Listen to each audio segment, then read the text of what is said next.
For 7 years, I lived with the guilt of killing my baby with my defective genes. Then the hospital called with security footage that shattered everything I believed, and the face on that screen belonged to the one person I never suspected. My name is Bethany Hartwell, and if you'd told me last week that everything I believed about the worst day of my life was a lie, I would have said you were cruel for even suggesting it. But here I am, sitting in my living room, holding a court document that says, "Murder in the first degree," where I once believed it should say, "genetic tragedy." The call came on a Tuesday. I remember because I was organizing returns at the bookstore where I work, sorting romance novels with their promises of happy endings that felt like mockery. 7 years of living with the knowledge that my body, my genes, my family line had poisoned my 3-week-old son, Noah. 7 years of my ex-husband Devin's words echoing in my head, "Your defective genes killed our baby." But I'm getting ahead of myself. You need to understand who we were before you can understand what they did to us, to Noah, to me. I was 31 when I met Devin Hartwell at a medical conference in downtown Chicago. I wasn't attending as a professional. I was the librarian organizing the research materials for the presenters. Devin was there representing his pharmaceutical company, all sharp suits and sharper smile. He had this way of making you feel like you were the only person in a room full of hundreds.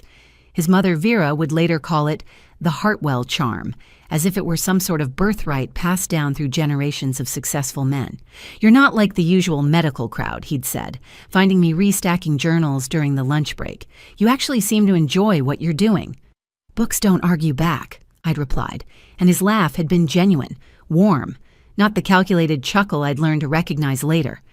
Devin pursued me with the same intensity he applied to his sales targets. Flowers delivered to the elementary school library where I worked. Surprise lunches where he'd show up with soup from my favorite deli. He even volunteered to read to the kindergartners one afternoon, his voice animated as he acted out all the characters in their favorite picture book. The teachers swooned. The principal joked about cloning him. His mother Vera was less impressed. The first time Devin brought me to their family estate, a sprawling Victorian that had been in the Hartwell family for generations, she'd studied me like I was a specimen under a microscope. "Bethany," she'd said, drawing out each syllable. "Such a common name. And you're a librarian? How quaint. I suppose everyone has their calling." She was a retired nurse who'd married into pharmaceutical money, and she wore her husband's success like armor. Every interaction with her felt like a test I was failing. But Devin stood by me, or so I thought. "Don't mind. Mother," he'd say. "She's protective. Once we give her grandchildren, she'll soften." We married 2 years after that first meeting. The wedding was everything Vera wanted. Country club reception, ice sculptures, a string quartet, playing classical pieces I didn't recognize. My family looked uncomfortable in their rented formal wear, while Devin's side glided through the event like they'd been born in tuxedos. My sister Camille pulled me aside during the reception, whispering, "Beth, are you sure about this? They seem to think we're the entertainment." I was sure. I was in love. And when I found out I was pregnant 6 months later, Devin's joy seemed to validate every doubt I'd pushed aside. He transformed overnight into the perfect expectant father. Baby books stacked on his nightstand, prenatal vitamins organized by day of the week. He even installed an app on his phone that showed him what size fruit our baby matched each week. "Week 16, he'd announce at breakfast. "Our son is the size of an avocado." "Could be a daughter," I'd remind him. "Hartwell men produce sons," he'd say with such certainty. 3 generations of firstborn boys. It's practically genetic destiny. That word, genetic, would come to haunt me in ways I couldn't imagine as I sat there, hand on my growing belly, believing in our future. Vera had insisted on genetic testing early in the pregnancy. "Just to be safe," she'd said, "with your family history being so unclear." My family history. My parents were both adopted, closed adoptions from the 1960s when records were sealed tight. We knew nothing about biological grandparents, medical histories, ancestral conditions. It had never mattered before. It shouldn't have mattered then. But when Noah arrived 3 weeks early, tiny but perfect with Devin's nose and my eyes, none of that seemed important. For exactly 11 days, we were a perfect family. Devin would rush home from work to hold him. I'd catch them in the nursery, Devin whispering promises about baseball games and business lessons, about the legacy he'd build for his son. Then came day 12. Noah wouldn't eat. His tiny body burned with fever. The pediatrician sent us straight to the emergency room, and suddenly our perfect family was living in the NICU, watching machines breathe for our son while doctors spoke in hushed tones about metabolic disorders and genetic mutations. The image that haunts me most isn't from the day Noah died.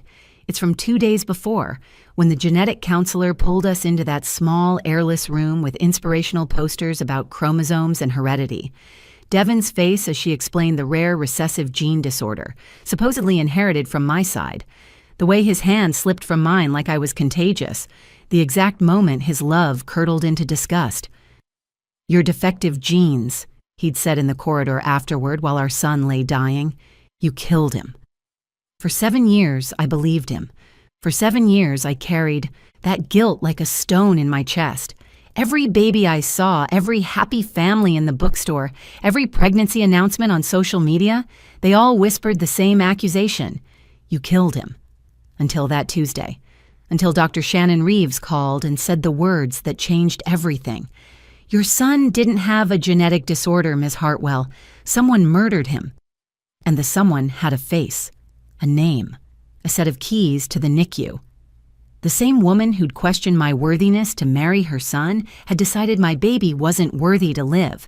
Vera Caldwell, with her perfect hair and pharmacy access, had injected poison into my 3-week-old son's IV line while I slept in a chair beside his incubator, exhausted from keeping vigil. But I didn't know that yet, standing in my apartment that Tuesday afternoon, phone pressed to my ear, the world tilting off its axis, as Dr. Reeves said, "Can you come to the hospital? There's something you need to see." 7 years after losing Noah, I lived in a 1-bedroom apartment above a bakery on the south side of Chicago. The smell of fresh bread at dawn was my only comfort some mornings, a reminder that life continued to rise despite everything. My apartment was sparse but clean, furnished with secondhand pieces that didn't match but somehow worked together. Nothing like the Victorian house Devin and I had shared, with its original hardwood floors and leaded glass windows that threw rainbows across the nursery we'd painted soft yellow. That Tuesday started like every other day. I woke at 6, made coffee in the same blue mug I'd used since the divorce, and sat at my small kitchen table sorting through a box of photographs I'd finally worked up the courage to open. For years, that box had lived in my closet like a sealed tomb. But my therapist, Dr. Monica Reese, had been gently pushing me toward what she called integration. "You can't heal from a wound you won't look at, Bethany," she'd said during our last session. "Those memories are part of your story, even if the story hurts." The first photo stopped my breath. Devin and me at Navy Pier, his arms wrapped around my pregnant belly, both of us laughing at something I couldn't remember. We looked so young, so certain that life would unfold exactly as we'd planned. Devin's hand rested protectively over where Noah was growing, and my hand covered his. We'd been a unit then, or so I'd believed. The next photo was worse. Noah, 1 day old, sleeping in the hospital bassinet with his tiny fist curled against his cheek. I'd taken hundreds of photos in his 3 weeks of life, as if some part of me knew I'd need evidence he'd existed. His hair had been dark like Devin's, but the nurses said it might have changed. We'd never know. "People always say time heals everything," I said aloud to the empty room, a habit I'd developed living alone. But some wounds just learn to hide better. I worked part-time at Chapters and Verse, an independent bookstore downtown. The owner, Patricia Chen, had hired me 2 years after the divorce, when I couldn't bear to return to the elementary school library. Being around children, hearing their laughter, watching parents pick them up at the end of the day, it had been too much. At the bookstore, I could hide in the inventory room when families came in for Saturday story time. Patricia never asked why. My life had shrunk to safe, manageable proportions. Work, therapy, occasional dinners with my sister Camille when she could find a babysitter. I'd learned to navigate conversations that skirted around children, marriage, and the future. When customers asked if I had kids, I developed a smile that shut down further questions. "No, just me," I'd say. turning back to the register or the shelves. But that morning, looking at the photos, I let myself remember the before times. Devin had been everything I wasn't, confident where I was quiet, ambitious where I was content, connected where I was anonymous. His family owned half the real estate in Lake Forest, and his great-grandfather's name was on a wing at Northwestern Memorial Hospital. The Hartwells didn't just have money, they had legacy. "Our son will be extraordinary," Devin used to say, his hand on my belly during those 9 months of pregnancy. "With my business sense and your gentle heart, he'll conquer the world." He'd mapped out Noah's entire future: private schools, Yale like his father, then Harvard Business School, maybe politics, if the boy showed aptitude. "The Hartwell name opens doors," he'd say, "but Noah will walk through them on his own merit." Vera had been less subtle about her expectations. At my baby shower, held at her country club naturally, she'd given a toast that felt more like a warning. "To my future grandson," she'd said, raising her champagne. "May he inherit the best of the Hartwell line." She'd looked directly at me when she emphasized Hartwell, as if the baby I was carrying had nothing to do with me beyond incubation. My mother had squeezed my hand under the table. She knew how Vera made me feel, like an interloper who'd somehow stolen Devin from a more suitable match. "She's just protective," my mother had whispered. "She'll warm up when the baby comes." But Vera never got the chance to warm up, or so I'd thought. Noah was born on a Thursday evening in March, 3 weeks early but healthy. 6 pounds, 4 ounces of perfect baby boy. Devin had cried when the doctor placed Noah on my chest. Real tears, not the practiced emotion he displayed at company events. For that moment, we were just parents, overwhelmed by the miracle of our son. "He's perfect," Devin had whispered, his finger trapped in Noah's impossibly small grip. "Look what we made, Beth. Look what we did." The next 11 days had been a blur of firsts. First diaper change, first bath, first time home. Devin took a week off work, unheard of for him, and we nested in our Victorian house like we were the only 3 people in the world. Vera visited once, holding Noah with practiced efficiency while critiquing my breastfeeding technique and the nursery's organization. But even she seemed softened by Noah's presence, calling him my little prince as she adjusted his blanket. Then came day 12, when Noah's cry changed from hungry to pained, when his perfect pink skin flushed with fever, when our pediatrician's calm concern became urgent action. The transformation was so sudden, so complete, that sometimes I wondered if those first 11 days had been a dream. One morning, we were new parents arguing playfully about whether Noah had my nose or Devin's. By evening, we were watching our son struggle to breathe while machines beeped their warnings. I set down the photo of newborn Noah and picked up the last one in the pile, Devin and me, on our wedding day. We stood beneath an arch of white roses, his hand on my waist, my head tilted toward his shoulder. Behind us, slightly out of focus but unmistakably present, stood Vera in her mother-of-the-groom navy dress, her expression unreadable. Even in our wedding photo, she was watching, evaluating, planning. The coffee had gone cold in my blue mug. Outside, Chicago was waking up. Sirens in the distance, the bakery downstairs opening its doors, life moving forward as it always did. I'd learned to find comfort in that rhythm, the predictable flow of days that asked nothing of me but presence. In 4 hours, Dr. Shannon Reeves would call and shatter this careful quietude. She would say words that would transform every memory, every photo, every moment of guilt I'd carried for 7 years. But that morning, I was just Bethany Hartwell, 38 years old, childless, divorced, sorting through photos of a life that had ended when my son took his last breath in the NICU at Riverside General Hospital. I thought I knew how my story ended. I thought my guilt was my penance, my isolation was my consequence, my quiet life above the bakery was all I deserved after failing Noah with my defective genes. The truth, when it came, would be so much worse and so much better than the lie I'd been living. But that morning, I just held my son's photo and whispered what I always whispered, "I'm sorry, baby. Mommy's so sorry." Noah's decline started with a refused feeding on March 23rd, a Thursday morning that began with such ordinary concerns. I remembered checking the clock, 6:15 a.m., worried only that he might be developing a irregular schedule.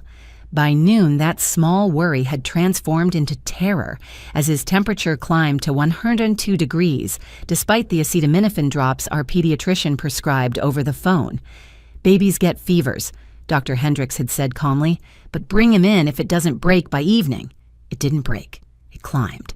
By the time Devin rushed home from work at 4, Noah's tiny body was burning at 103.5, his usual strong cry reduced to weak whimpers that sounded wrong, felt wrong, were wrong in every way a mother's instinct could detect.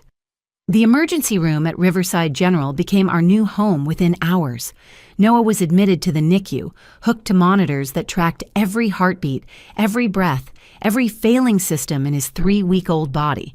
The doctors spoke in medical terminology that Devin translated with increasing panic: metabolic acidosis, enzymatic deficiency, mitochondrial dysfunction. "We need to run genetic panels," Dr. Elizabeth Crow explained on day 3 of our NICU vigil. "Some conditions only manifest after birth, triggered by the stress of independent metabolism." I lived in that NICU chair for 2 weeks.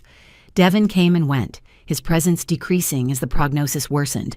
At first, he'd held my hand during the rounds, asked intelligent questions, challenged treatment plans with the authority of someone used to being heard. But something shifted after the first genetic panel came back. "Inconclusive but concerning," the genetic counselor, a soft-spoken woman named Marie, had said. "We're seeing markers that suggest a rare autosomal recessive condition. This means both parents would need to carry the gene, but it would likely come from the same ancestral line." Devin's questions became accusations disguised as medical inquiry.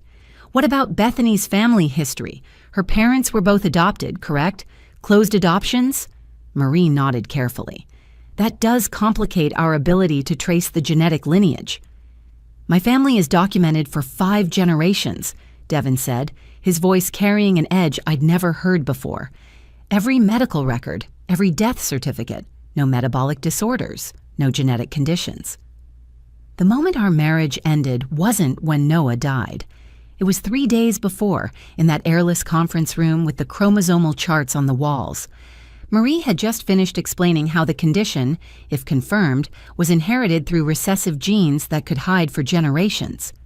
"Your cousin Jennifer," Devin said suddenly, turning to me, "the one who died at 17. You said it was a car accident."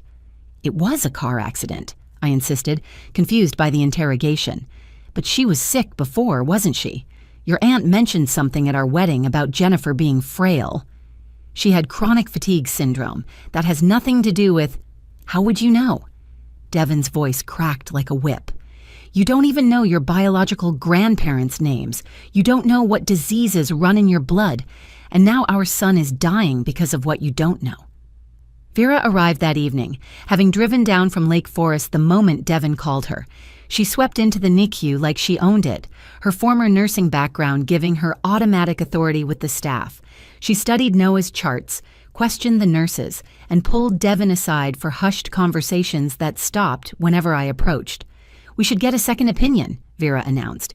"I know the head of genetics at Northwestern. He owes me a favor." But there wasn't time for second opinions. Noah's kidneys were failing. His liver showed signs of distress. The metabolic specialist, Dr. Raymond Park, delivered what felt like a death sentence wrapped in medical kindness. "The condition appears to be a form of organic acidemia. Without the proper enzymes to process certain proteins, toxic substances build up in the blood. Some children live for years with careful management, but when it presents this early, this aggressively—" He didn't finish. He didn't need to. Devin turned to me with eyes I didn't recognize. "Your defective genes are killing our son." The words hung in the antiseptic air of the NICU. A nurse adjusting Noah's IV glanced our way, then quickly looked back to her work. Even she could feel the violence in Devin's accusation. "Devin, please. This isn't anyone's fault. Genetic conditions just happen." "No," he cut me off. "They don't just happen. They're inherited, passed down through generations of people who shouldn't—" He stopped himself, but the unfinished sentence was clear. "People who shouldn't have children. People like me." My mother was right, he continued, his voice now cold and businesslike. She wanted me to insist on comprehensive genetic testing before we married. She said your unknown background was a liability. I defended you. I said love was enough, and now my son is dying because I was weak. Our son, I whispered. He's our son, Devin. No. Devin stood, straightening his tie as if preparing for a board meeting. He's dying because of your genes, your family's secrets, your biological history that you were either too lazy or too selfish to uncover before bringing a child into this world. He left the NICU then, and I knew he wasn't coming back. Not really. His body would return. He would stand by Noah's incubator during the final hours, would sign the necessary papers, would attend the funeral in his black suit. But my husband, the man who'd read stories to kindergartners and cried at Noah's birth, that man left the NICU that night and never returned.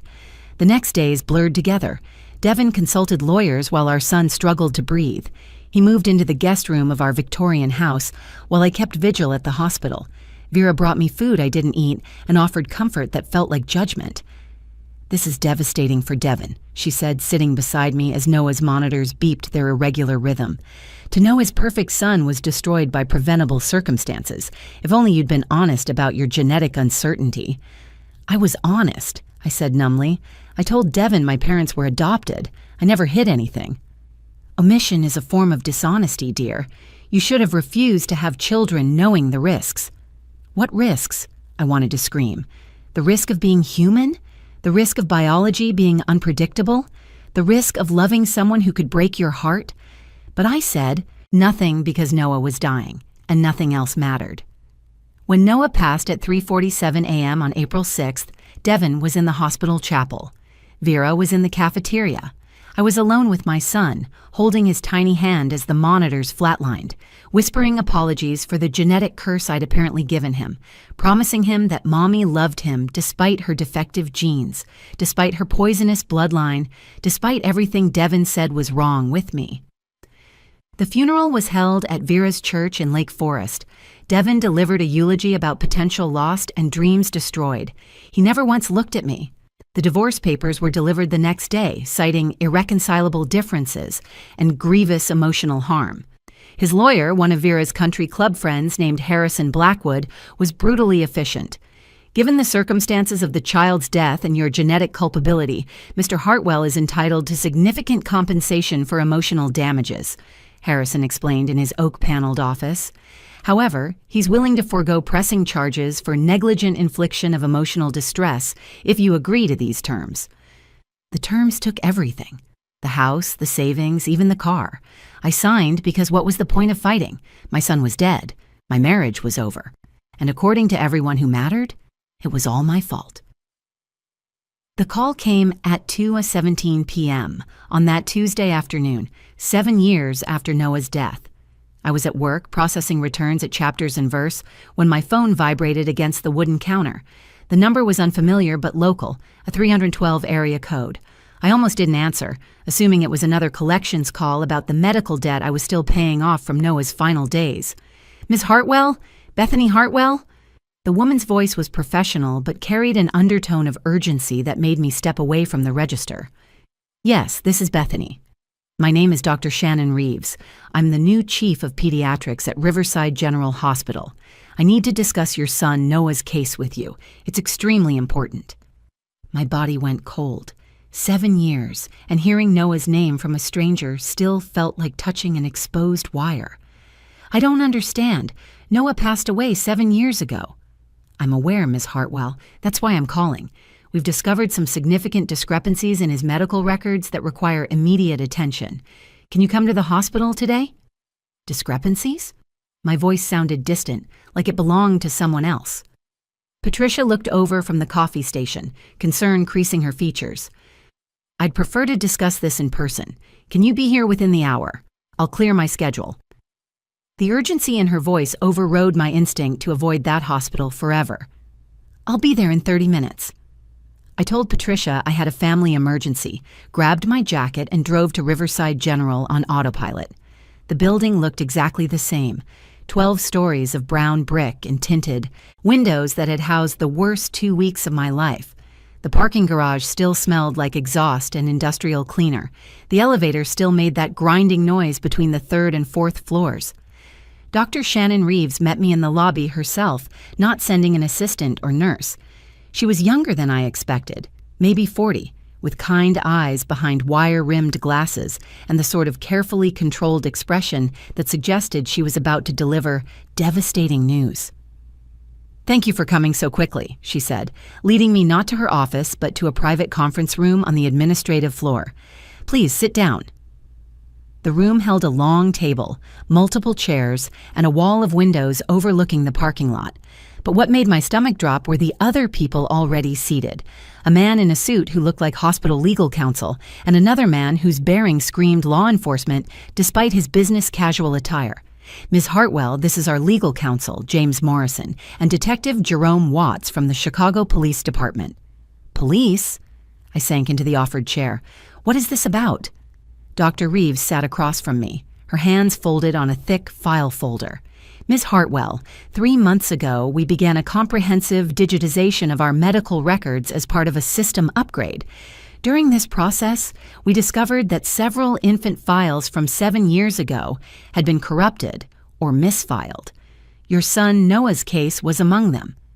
She opened the folder, revealing pages of medical charts I recognized and others I didn't. The genetic testing results that were attributed to Noah weren't actually his. They belonged to another infant who was in the NICU at the same time, a baby who did have a metabolic disorder but survived with treatment. The room tilted. I gripped the edge of the table. "What are you saying?" "Noah didn't have a genetic condition, Ms. Hartwell. His actual test results showed completely normal metabolic function. There was no organic acidemia, no enzymatic deficiency. Nothing wrong with his genetics at all. 7 years of guilt, 7 years of carrying the weight of my supposedly defective genes, 7 years of believing I'd killed my son with my tainted bloodline. All of it crumbled in an instant." "Then what killed him?" Detective Watts leaned forward. "That's where this becomes a criminal investigation. When Dr. Reeves discovered the discrepancy, she ordered a complete review of Noah's case, including toxicology records that weren't part of the original file." Dr. Reeves pulled out another document. "We found massive levels of potassium chloride in Noah's blood samples, levels that could only have been introduced externally." "Externally?" My voice was barely a whisper. "Injected," Detective Watts said bluntly. "Someone injected a lethal dose of potassium chloride into your son's IV line. This wasn't a medical error or genetic condition. Your son was murdered." The word hung in the air like a physical presence. Murdered. Not killed by my genes. Not destroyed by my unknown biological heritage. Murdered. But who would... I stopped, unable to finish the question because the answer was too impossible, too horrible to contemplate. "That's what we needed to determine," Detective Watts continued. "The hospital recently upgraded their security system, which included recovering and digitizing old surveillance footage from their archived drives. We have video from the NICU during the time frame when the injection would have occurred." Dr. Reeves opened a laptop on the table. "I need to warn you, Ms. Hartwell, what you're about to see will be disturbing." "Show me," I said, my voice stronger than I felt. She turned the screen toward me. The footage was black and white, grainy but clear enough. The timestamp read April 6th, 3:47 a.m., exactly 1 hour before Noah died. The NICU was dimly lit, the night shift sparse. A figure in scrubs entered the frame, moving purposefully past other incubators, heading directly for Noah's. The person was careful, checking over their shoulder, but for one moment, just a single damning moment, they looked directly at the camera. The face was partially obscured by a surgical mask, but the eyes, the distinctive way she held her shoulders, the practiced efficiency of her movements as she prepared the syringe, I knew. "That's Vera," I said, my voice hollow. "That's Devon's mother." Detective Watts nodded grimly. "Vera Caldwell, former registered nurse, retired 2015. She had access to the hospital through her volunteer work with the pediatric ward. She knew the blind spots, the shift changes, the codes. But why? The question tore out of me. Why would she kill her own grandchild?" Dr. Reeves pulled out another set of documents. We think we know. These are Devin Hartwell's actual genetic testing results from a screening done 3 months before Noah was born. He's a carrier for Huntington's disease. It's a dominant gene, Miss Hartwell. If Noah had lived, there was a 50% chance he would have developed it. The pieces clicked together with horrible clarity. Vera, with her obsession about the Hartwell legacy. Vera, who'd questioned my genetics from day one. Vera, who couldn't bear the thought that her perfect son carried an imperfect gene. She knew, I whispered. She knew about Devin's Huntington's marker. We found evidence she'd accessed his medical records illegally through her nursing connections, Detective Watts confirmed. We believe she made a decision to eliminate the evidence of the Hartwell genetic imperfection and frame you for it instead. We also discovered this, Dr. Reeves added, sliding another paper across the table. A life insurance policy taken out on Noah 2 days after his birth. The beneficiary was Devin, but it only paid out for death due to genetic conditions. The payout was $500,000. $500,000. The exact amount Devin had used to start his new pharmaceutical distribution company, the one that had made him wealthy enough to remarry into Chicago society, to buy a new house in Lincoln Park, to start the new family he'd posted about on social media, the healthy twin boys who would never know they had a half-brother who died for their grandmother's pride. We need your permission to proceed with the arrest, Detective Watts said. We have enough evidence for murder charges against Vera Caldwell and conspiracy charges against Devin Hartwell, if he knew about it. I thought about 7 years of therapy, 7 years of my sister Camille keeping her children away from me in case my defective genes were contagious, 7 years of my mother crying on Noah's birthday, 7 years of Devin telling everyone who would listen that his first wife's genetics had killed his son. Yes, I said, my voice steady for the first time in 7 years. Arrest them both. Detective Watts set up the arrests like a choreographed operation. Vera would be taken at her Tuesday evening book club at the Lake Forest Country Club. Devin would be arrested at his pharmaceutical company's headquarters in the Loop during his weekly executive meeting. The timing was deliberate. Public enough to prevent flight, controlled enough to ensure safety. I waited in a small room at the police station, watching the clock tick toward 6 p.m. when both arrests would happen simultaneously. Dr. Reeves had stayed with me, this woman I'd just met who'd uncovered the truth that everyone else had missed for 7 years. There's more, she said quietly as we waited. We found Vera's personal computer records during the warrant search this afternoon. She'd been researching potassium chloride for weeks before Noah was born. Browser history shows she looked up dosages, detection methods, how long it stays in blood samples. This was planned, Miss Hartwell. The moment she learned about Devin's Huntington's marker, she started planning. The horror of it sat like lead in my stomach. While I'd been picking out cribs and folding tiny one-socks, my mother-in-law had been researching how to murder my baby. She kept journals, Detective Watts said, entering the room with the evidence box. We need you to identify some things, if you can. He pulled out a leather-bound notebook, Vera's distinctive handwriting filling the pages. I recognized it from the thank you notes she'd send after dinner parties. Always perfectly worded, always slightly condescending. March 10th, Detective Watts read aloud. Devin's results confirmed. Huntington's marker present. 50% chance for any offspring. This cannot be the Hartwell legacy. Alternative solutions must be considered. March 15th. Bethany's family history provides perfect cover. Closed adoptions, no traceable genetics. If something were to happen, blame would naturally fall on her unknown lineage. March 20th. Devin remains unaware of his results. Better he never knows. His confidence is his strength. Learning he's genetically compromised would destroy him. Each entry was worse than the last. She'd written about watching me hold Noah, calculating how long she'd need to wait before acting. She'd observed my exhaustion in the NICU, noting when I'd fall asleep in the chair. She'd even practiced her reaction for when Noah died, writing, must appear shocked, but not hysterical, supportive of Devin's anger toward Bethany. At 6:23 p.m., Detective Watts's phone rang. Caldwell is in custody. He listened, then nodded. And Hartwell? Yes, good.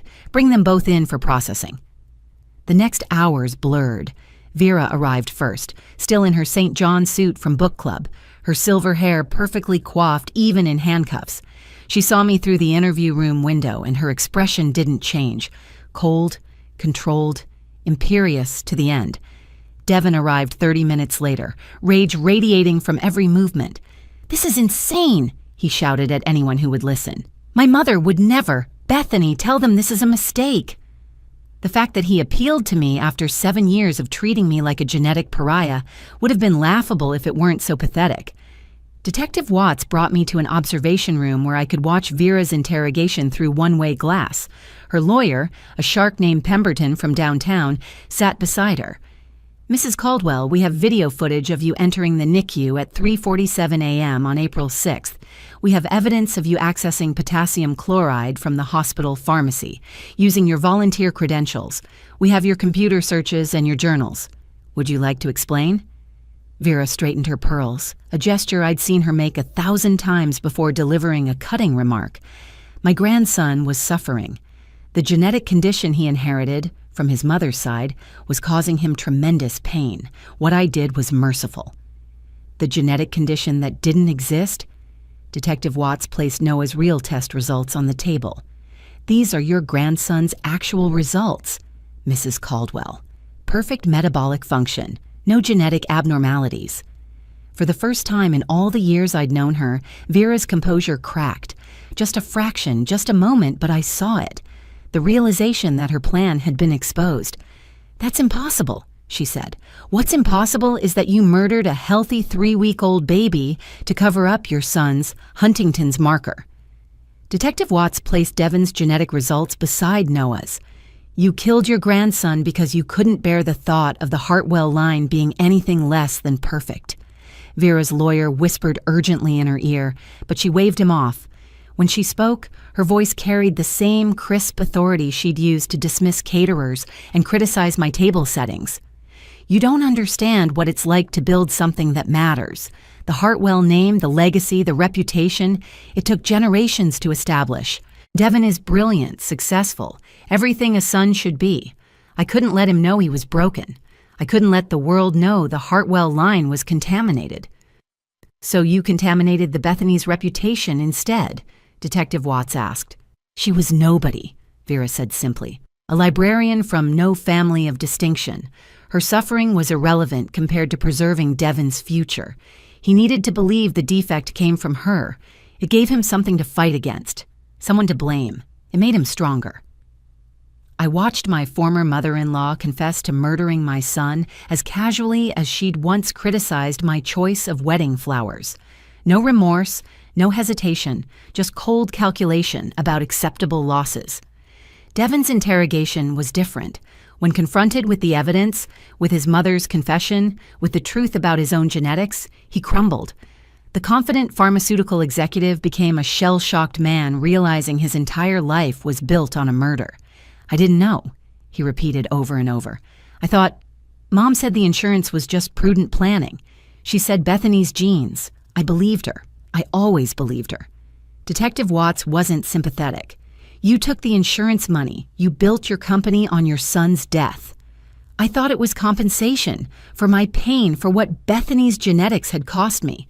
"What about Bethany's pain?" Detective Watts asked. 7 years of believing she killed her child? Devin looked through the glass then, though he couldn't see me. For a moment, I saw the man I'd married, the one who'd cried at Noah's birth. Then his lawyer arrived, and the walls went back up. The grand jury indicted them both within a week. Vera for first-degree murder, Devin for insurance fraud and conspiracy after the fact. They couldn't prove he knew about the murder beforehand, but his actions afterward, his cruel treatment of me, his profiting from Noah's death, all of it painted a picture of complicity, if not direct involvement. The trial date was set for 6 months out. 6 months to prepare to face them in court, to tell Noah's real story, to finally assign blame where it belonged. Not on my genes, not on my unknown biological history, but on a woman so obsessed with perfection that she'd murdered her own grandson to preserve an illusion. That night, I called my sister Camille. "I need to tell you something about Noah," I said when she answered. "Beth, what's wrong?" "He didn't die from my genes. He was murdered, and I need my family back." The silence stretched across the phone line. Then Camille was crying, saying my name over and over, apologizing for 7 years of distance, 7 years of fear, 7 years of believing a lie that had destroyed more than just me. The courtroom was packed the day of sentencing. 6 months of testimony, evidence, and revelations had led to this moment. Vera stood in her prison jumpsuit, a far cry from her usual St. John suits, as the judge read the verdict. Guilty of first-degree murder, sentenced to life without parole. She was 71 years old. She would die in prison. Devin received 25 years for conspiracy and insurance fraud. The prosecution had found emails between him and his mother from the week after Noah's death, discussing the insurance payout and how to manage the narrative around my genetic culpability. He might not have known about the murder beforehand, but he'd enthusiastically participated in destroying me afterward. "Does the victim's mother wish to make a statement?" the judge asked. I stood, my legs steady for the first time in 7 years. Camille sat in the front row with my mother, both of them crying silently. Behind them sat Patricia from the bookstore, Dr. Reeves, who'd uncovered the truth, and surprisingly, Devin's new wife, Melissa, who'd filed for divorce the day after his arrest and brought their twin boys to meet me, saying they deserved to know about their brother.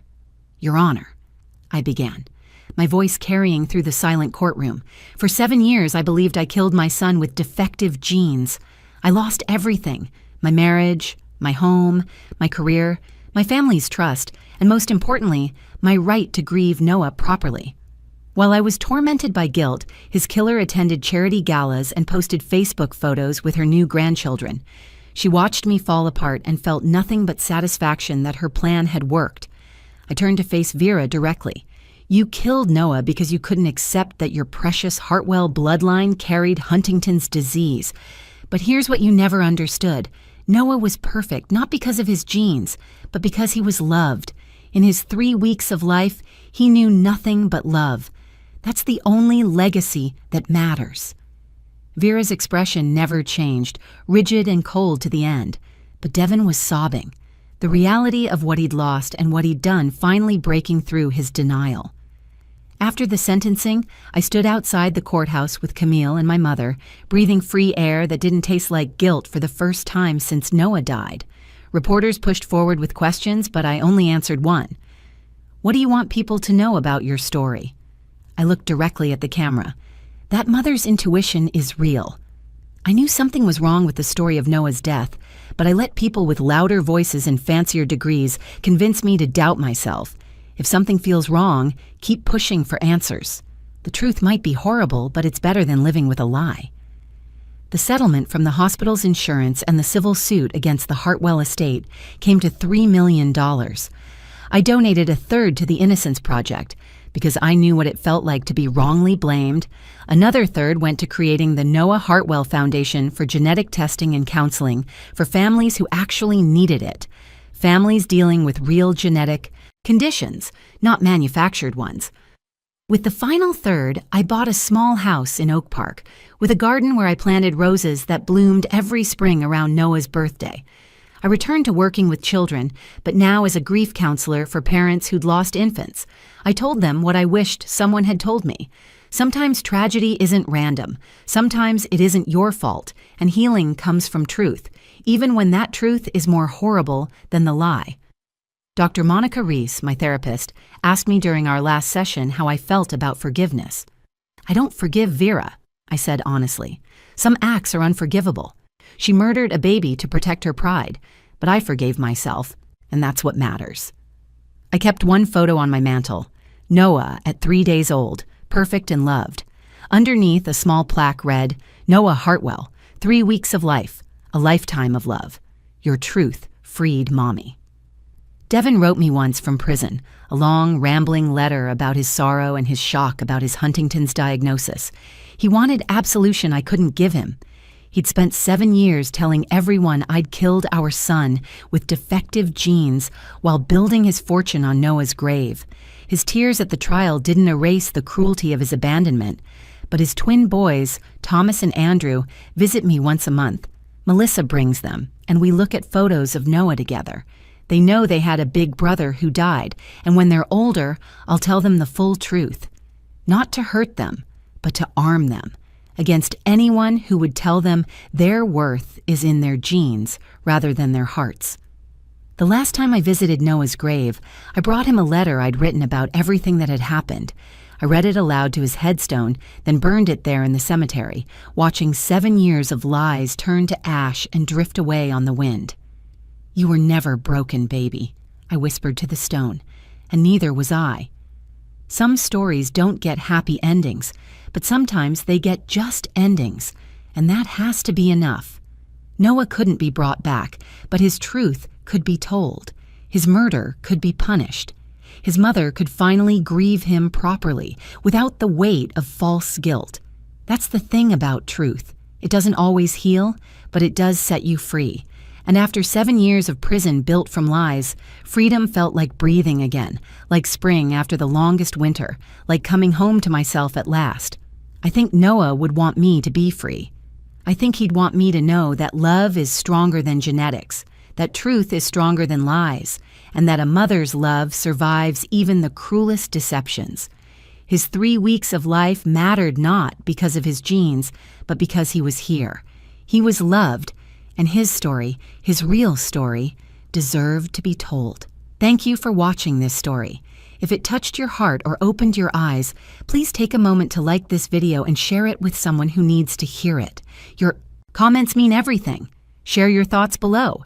And don't forget to subscribe to our channel for more powerful, true stories that remind us all that truth, no matter how painful, is always worth fighting for. Click the notification bell so you never miss a story that could change your perspective on justice, family, and the power of a mother's love.